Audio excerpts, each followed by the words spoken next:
family. My name is Tara, and I am very excited to be here today. Today, we are talking about Sabbath rest. And so I would like for you to picture the irony of a full-time working mom with 4 kids under the age of 7 teaching about rest. It is delightful to me. But we are supposed to embody that which we are going to be preaching. And I get to preach on Sabbath rest, and Pastor Matt had to preach on fasting. So I'm pretty sure I'm winning in all of that. But as we start today, I feel like the way that this service has already gone is exactly the way that God was already moving in this week. As I thought about coming and talking to my church family about this topic, it's a topic that I have been wrestling through since 2019 in the fall. We had just come out of a season of real burnout, and I think heartache is a good word. And as I think of where we were even in that song, it feels appropriate to where we are today. But for us, that was a time that had been a very long 2 years. In that time, we had in the 3 years previous, we had had 4 children, which is wonderful and exhausting. We had dealt with my mom's illness for 10 years, and then death a month after the twins were born. We were evicted from our home while I was in labor with our twins, and had to move 3 months later while fighting the eviction and planning a funeral, 2 funerals. And it was a season of tiredness. After that, we settled into normal life, where we kept 4 kids alive for a year. And I'm not sure which part was harder, the first year or that second year, but that year was very difficult. And so we entered September 2019, both me and Paul, just tired, burnt out, and needing rest, but not knowing what it looked like. And I would hear that Jesus would invite us into a rest, and that his burden was easy. And I believed him that I didn't know what it looked like to walk in that or to receive that. Sorry. I'm part of a phone call every month with administrators and people that do communications and finance from other Every Nation churches across all of Canada and the States. And that month, we had started reading the book Sacred Rhythms by Ruth Haley Barton. And in it, they talk about the different spiritual disciplines, very similar to some of the things that we've been talking about here. And when they got to the chapter on solitude, the author described going away to a retreat alone where they weren't going to be doing any talking, and they were going to be waiting for God to speak to them. And she said she was struggling with knowing how to hear from God. And she said to the spiritual director, I don't know what I'm doing. I don't know what's happening. And the spiritual director looked at her and said, "Your soul is tired and battered. You can't do anything until you rest, and it may take longer than you think." And this hit me very hard, because I felt like that's where my heart was. I felt tired and battered. And I knew until I rested, nothing was going to change, but I didn't know how to find rest. I kept trying, but in my own strength, I think, trying to do what seemed good and ending the day scrolling on Netflix, but it wasn't the rest that my heart needed. As I read that chapter, I felt God invite me away for a weekend. And I had to battle the belief that I was just wanting selfishly to get away from my kids. The idea of a weekend away sounded really great. But I actually believed that God was inviting me to be with him. And it scared me. I'm a talker. I like talking. I come from a family of talkers. I married a talker. The idea of a weekend alone with God was super scary. I actually didn't know if I could do it. And so I committed to doing it. I booked ferries, I made plans, and a week before, because God is good and gracious, he sent me away with my best friend. He asked me if I wanted to invite her, and I said, "But God, I'm not trying to weasel out of you." And he said, "You're not. I know what you need. Invite your best friend." Okay. So we went away, and in that time, I got to meet with God. In that time, I experienced what I now understand is a slice of Sabbath rest. And we had moments where we drove to Cathedral Grove, and I have a bad back, so I didn't quite know where I was going to go to spend time alone with God. I didn't have a chair. Should have. I had one in the car. Didn't want to carry it. Bad back. And I saw this little steps. And so I walked up the steps, in this tree, and then I noticed that the log laid perfectly for me to rest on. And so I laid on this log and I stared up at the sky. Middle of November, no rain, and I just got to watch the clouds and the trees, and God met me. And we went to Rathtrevor Beach with our camping chairs and cozy blankets and looked at the ocean and prayed and read, and God met me. And then we were cold and we wanted to go to a hot tub, but we didn't have a hot tub. And we prayed and we found one for $5 at a hotel, and God met us there.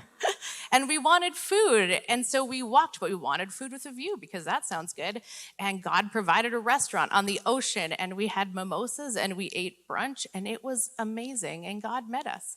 And in all of those places over that weekend, I felt like God gave me a glimpse of what it looks like for him to meet me, not just in serious moments in solitude, not just in laughter and feasting, but in all of those things, because he is good and he is with us. And so that's what I want to talk about today, is Sabbath rest.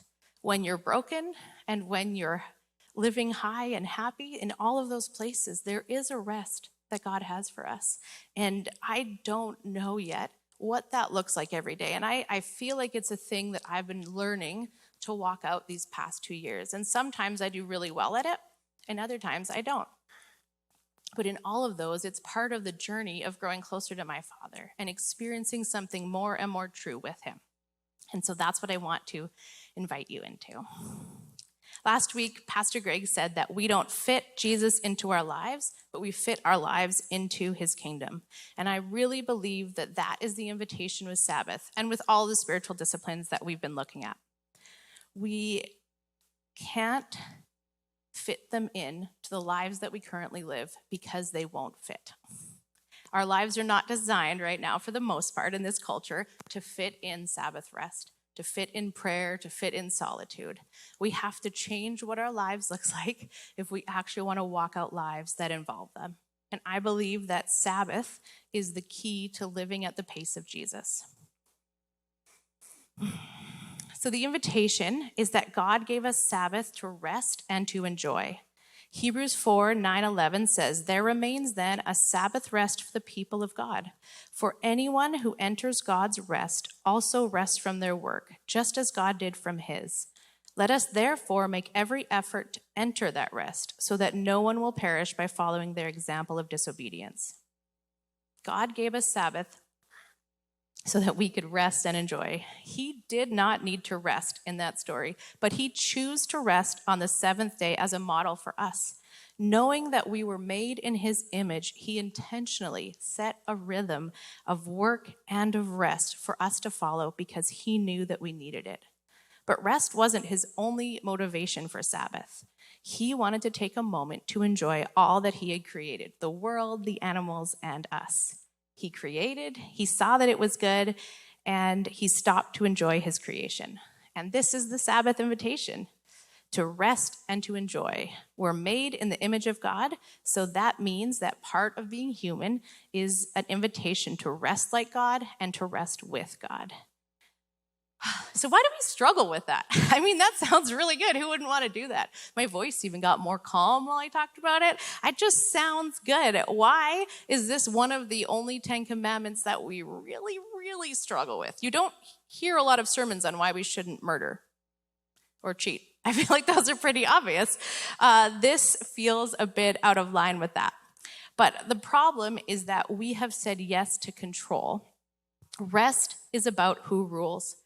And in our refusal to rest, what we're doing is far worse than merely not taking care of ourselves.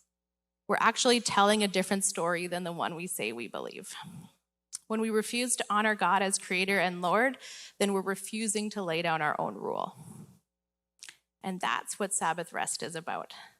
Sabbath rest is the practice by which we say with our lives, "The God who made the world rules the world, and I trust him to do it better than me." That's hard for me. I think that's been the biggest tension in wrestling through this, is that belief. There are so many times where I know that, I believe that, and I don't act that out with my life. But Sabbath places God as Lord of our lives and demands that we relinquish control. We've also said yes to hurry. We live in a culture of busy and hustle, which is in opposition to Sabbath. Connie Ten Boom once said that if the devil can't make you sin, he'll make you busy. Busyness wears down our souls, but even worse, it cuts us off from God. Dallas Willard said, "Hurry is the great enemy of spiritual life in our day. We must ruthlessly eliminate hurry from our lives." In our haste, we miss God. We assimilate to the culture of busyness, hurry, and overload, which leads us to being more distant from God, which deteriorates our relationship with Him, which leaves us more vulnerable to further secular assimilation, and so the cycle goes. As I've learned these things these past 2 years and I've looked at my life, there are so many moments where I say, what do the people who live in my home think I believe the most? What do the people I'm rushing to meet and cut off on the way there think that I believe? Thankfully, Jesus sets a very different pace. A decidedly unhurried pace, and a pace that keeps us connected to our Father and offers all that we need. So, what is Sabbath and why does it matter? Sabbath is simply a time of rest with a loving, relational God and time to enjoy that which is good. It comes from the Hebrew word Shabbat, which just means to stop. More than that, though, I believe that there are 3 main things that are true about Sabbath that have helped me grasp what it looks like, because I don't believe it's as simple as a definition, because it pulls our hearts in lots of different ways. And so one of the things that I've been learning about is that Sabbath is both a moment and a rhythm. Sabbath honors our human need for rhythms of work and rest. It teaches us how to live within the ebb and the flow of relationship with God. We schedule Sabbath regularly to ensure that it is not forgotten, that we have made space for it. We are so prone to fill our calendars and our times with anything else, but this sets it as a priority, and it draws our hearts into alignment with His. These ideas of priorities have been ones that I am very convicted about lately. I can always picture that cheesy example, I'm sure my dad used it many times, of the jar that you were trying to fit rocks and stones and sand into. And if you pour the sand in first, you can't fit the other ones in. But if you put the big rocks in, there's room for the smaller rocks, and then you can pour the sand all around it. I'm sure that you have seen that somewhere. And I believe that is true about Sabbath, that we have to prioritize these types of moments with God as those larger rocks, and then everything else has the space to fall into space. As I wrestled through this, I don't think it's just about a day or a moment. I keep feeling like God has been inviting me to establish a Sabbath rhythm. I think that before we can keep a Sabbath day, we have to cultivate a Sabbath heart. It's not just a moment, but a rhythm in all of our lives. It's something we train in. It's an attitude that we adopt. It's something we do daily, weekly, monthly, yearly. It's a way of relating and of living. And I really believe that it's a lifestyle that allows us to experience a weekly moment of Sabbath or a weekly service on Sunday fully, because otherwise we arrive at these moments too tired, unable to engage in His rest because we're out of alignment with Him. Sabbath is a gift. I love gifts. I'm pretty sure that's my favorite of all the love languages. It was given to us by God. It says in Mark that Sabbath was made for man, not man for the Sabbath. God gladly gives us rest, not as a reward for work well done, but as a sheer gift. We take this rest right in the middle of our work, without apology, without guilt, and for no better reason than God told us to. That has also been very hard for me to wrestle through. I always think I should be doing 5 other things while I sit on the couch, and I sometimes hold the edge, and I stay there. It is not as easy as it sounds. Often we work and rest in our own strength with no relief, and our attempts miss the mark. It's embarrassing to admit that we don't even know how to rest well. Leisure is what Sabbath becomes when we attempt to gain rest outside of God. The pursuit of rest enslaves and exhausts us, demanding more from us than it gives. But our good Father knew we needed rest, and He created a way for us to get the rest that we need. Christ is, as the author of Hebrews says, the hoped-for Sabbath rest for God's people. He invites us tired, weary, burnt out. He offers relationship that brings light and levity to our hearts, and he restores peace to our days, and he allows us to come away with our souls abundantly filled. He knows that which we do not know, that as we rest, he works. And he moves in our hearts and heals, and he meets us here physically, emotionally, and spiritually. Sabbath is also a command. Of all the spiritual disciplines we're looking for, a lot of them would fall under a commandment, but this is a commandment. So the 10 Commandments are a brief overview of what healthy life and relationship looks like. And most of it makes sense. It's all things that break relationship. But Sabbath, as a command, is vital, even though we tend to dismiss it. God commands us to rest because he knows what is best for us. He commands us to imitate him in order to discover again that we're not him and that we need him. Psalm 23 repeats his command. He makes me lie down in green pastures. He doesn't just command it once, it's littered throughout the Bible. And again, that sentence doesn't sound that bad. He makes me lie down. Why are we fighting this? I think it's important to understand, though, that while this is a commandment, it is not legalistic. It is a command given to save us from ourselves. If anything, the Sabbath command breaks us out of the prison of our own rule, and it undoes our legalistic bent to go our own way. I picture this the most with my children when they are tired, probably also myself, when we are tired and miserable and making everyone else miserable around us. And I just want to say to them, just go to sleep. It will be better when you wake up. I'm sure there are so many nights I have held a child just saying, just sleep, you need to just sleep. And I also know my husband has kindly said that to me on some low moments. Just go to sleep. It's going to be fine. Just rest. Sabbath is also a warning. Exodus and Deuteronomy both have a telling of Sabbath that are almost identical, but Exodus finishes with the line, "For in 6 days the Lord made the heavens and the earth and the sea and all that is in them, but he rested on the seventh day." The Exodus version finishes with the reminder that the Lord made all of the creation in 6 days and he rested on the seventh, and we get to follow in his example. It reminds us that we are image bearers, that we get to imitate the God that made the world, and it reminds us that we're not God.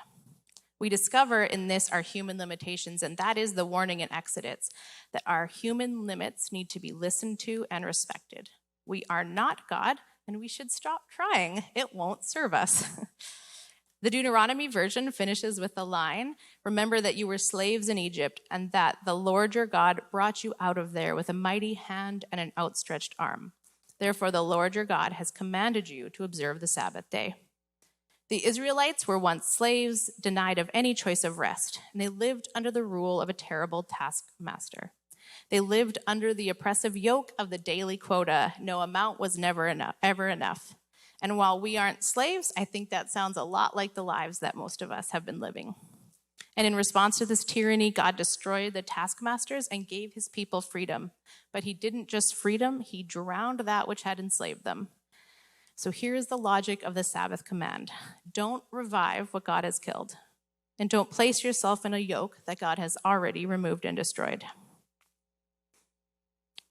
To refuse Sabbath is to spurn the gift of freedom.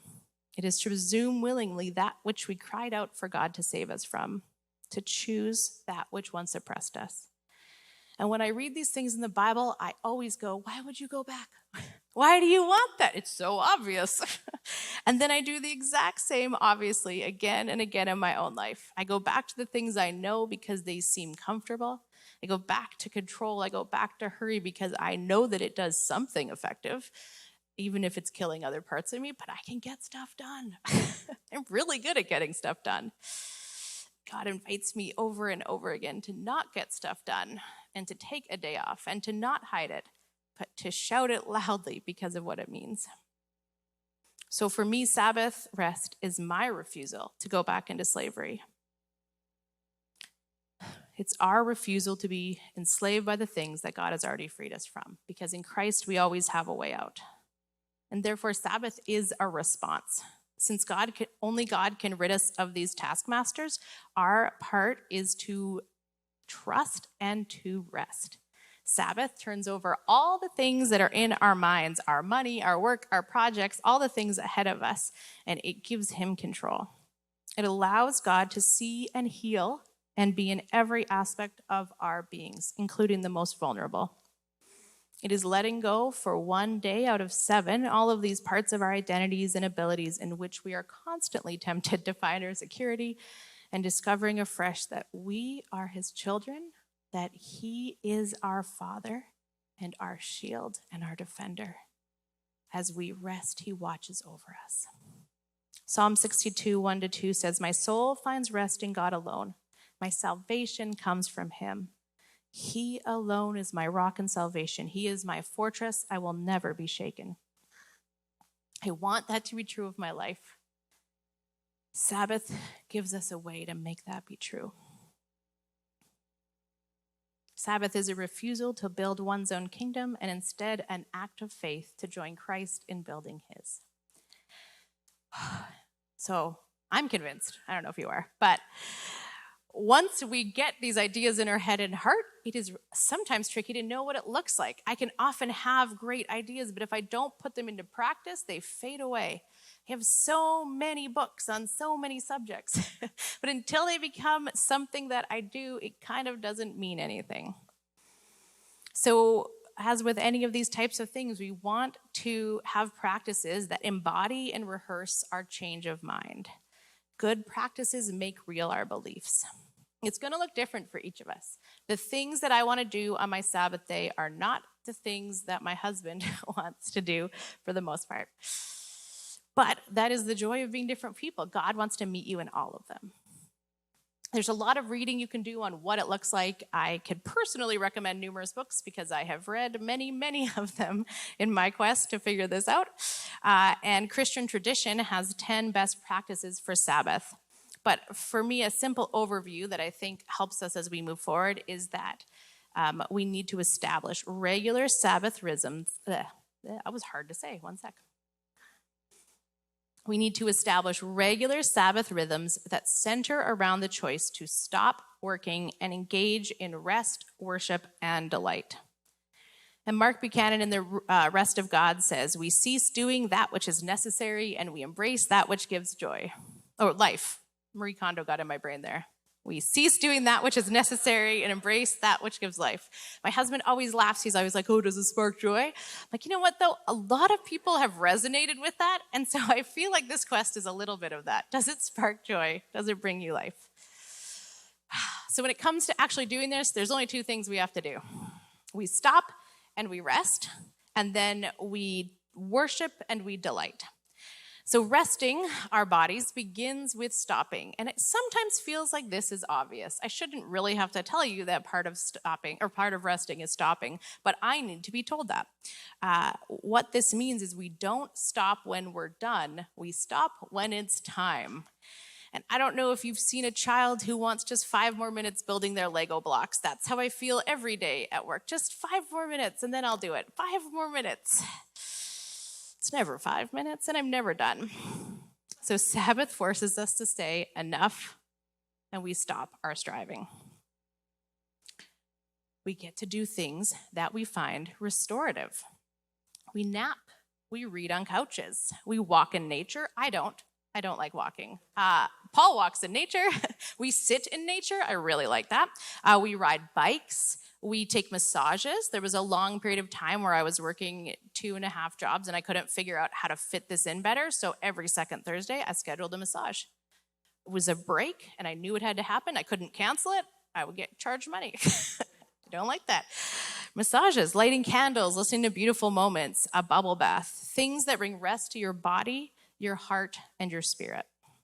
When I was preparing for this sermon, the night of the bigger storm where there was a power outage, I had just poured a bath, and it was the middle of the night, and I couldn't sleep. And so I'm like, I'm just going to do that. I'm going to try something to get some sleep back. And the power went out. At first, I thought it was spiritual attack. Then I realized that was just the shape of a toilet. I was fine. I don't know what was going on. I'm like, well, it's dark. I've got my book. I lit candles. I relaxed in the bath, and I have never noticed that when the water is that hot in the dark, the steam and the light of a candle is beautiful. And I felt this moment like God had beckoned me, and I had responded, and he was with me as I read about Sabbath and I read about time with him. In this rest, we make space for God to move in us. Our bodies slow down and we're more able to experience him. We make space for him to tend to our hearts, to the deep hidden places within ourselves. And in those places comes healing. Last summer, I was wanting to do a repeat of that first time away, and so I went away by myself to the island, and I floated. It's my favorite thing. That's my happy place, floating on Sprout Lake. And it was great, and I brought a stack of books because I said this was a time with God, so I was taking it seriously. And then I got out on the floaty, and I felt like God said, don't you dare bring those books. I'm like, okay, what am I going to do? I floated for 5 hours without books, without thoughts. And I floated, and at one point, I was about to fall asleep. And I looked over at my stuff, and I was like, oh, I can't fall asleep. It could get stolen. And I felt very clearly God say, I've got your stuff. You rest with me. And I floated for 3 days. I didn't work. I floated with God. And in that space, I didn't even know till the end, but God was moving and healing. And there was many phone calls and conversations of just reconnection and relationship that came out of that time. And I didn't do anything to get there. But as I rested, God did something in my heart. I'm reminded of the verse in Exodus that says, the Lord will fight for you and you have only to keep still. That sounds simple, and it's not. So I invite you to find a place to sit still. And the natural outflow of that sort of rest with God is worship and delight. Of course, we would want to celebrate a God who is good and wants to be with us. And so at Sabbath, we feast. We sing, we play, we enjoy. It's a time for relationship and celebration. Similarly to Christmas, we prepare in advance, and then we take the day off and we observe a holiday or a holy day. So that is why we are commanded to observe the Sabbath. We do the same as we do on a holiday. We prepare in advance, and we enjoy the good things that God has made. We eat our favorite foods. Everywhere that I have read about this says there is no dieting on the Sabbath. You can eat, the carbs don't count. That's what it looks like. We laugh, we dance, we make love. In the Jewish tradition, you get brownie points for having sex on the Sabbath. So just keep that in mind. We're not Jewish, but still. We play, we do all sorts of fun things. Some people have called this pleasure stacking. It's like when you're going to be going away on an anniversary. You save your favorite foods, you go to your favorite places, you like pick all your favorite things because it's a celebration. And that is part of what the invitation is from God, is to do good things together with him. Instead of good things separate from him, we do good things with our Father. There's so many thoughts on what all of this could look like, and I don't know what it's going to look like for you. And for me, it has been already a 2-year journey of trying to figure out, what does this rhythm look like? In our D group recently, we were frantically Googling, does Sabbath exist for mothers? Or did he forget us? But in all of these places, I know that there is a place that God wants to meet you, that there is a place in your life for Sabbath rest. But as we said, it does involve changing all of your life. And I believe it's worth it. As we stop, as we slow, as we enjoy, we get to do all of this with God, and we get to do it with those we love. This isn't just a solitary invitation. I believe this is an invitation for our families and our friends. I believe that as we do this in our lives, it will change the people around us. I'm struggling through personally the tensions of wanting to have a section of my Sabbath without my kids. I love them, but they are tiring. They want me. They love me so much. It's really great. But also, I know part of it has to be with them because I want them to live lives that involve rest with God and rest with people. And I know it makes a difference to the people around us, to your friends, to your coworkers, that you set aside a time for God. In a life that is at the pace of Jesus, rather than the pace of, I don't know where I was going with that sentence. It's not complete, but that's fine. I'm just going to read this Bible verse over you because that's the more important thing. This is my prayer for all of us from Isaiah. If you keep your feet from breaking the Sabbath and from doing as you please on my holy day, if you keep the Sabbath a delight and call the Lord's holy day honorable, And if you honor it not by going your own way and not by doing as you please or speaking idle words, then you will find your joy in the Lord. And I will cause you to ride in triumph on the heights of the land and to feast on the inheritance of your father Jacob, for the mouth of the Lord has spoken. The worship team can come up and communion can start being passed out. Pastor Matt's going to lead us through that in a moment, but I want to pray over you as we close. Father, I pray that you would speak to our hearts, that we would know how to turn to you. I don't know if we will know what this looks like, but Father, I pray that you would show us how to even start, that you would open up little slivers, that you would open up moments, Father, that we would come near to you, and that we would see that when we do that, you were already near to us. Give us a path forward, Father. Meet us in this and let us encourage each other towards you, that we would live at your pace, that we would live as you do, and that we would live in a way that the world around us can't stop but noticing. Amen.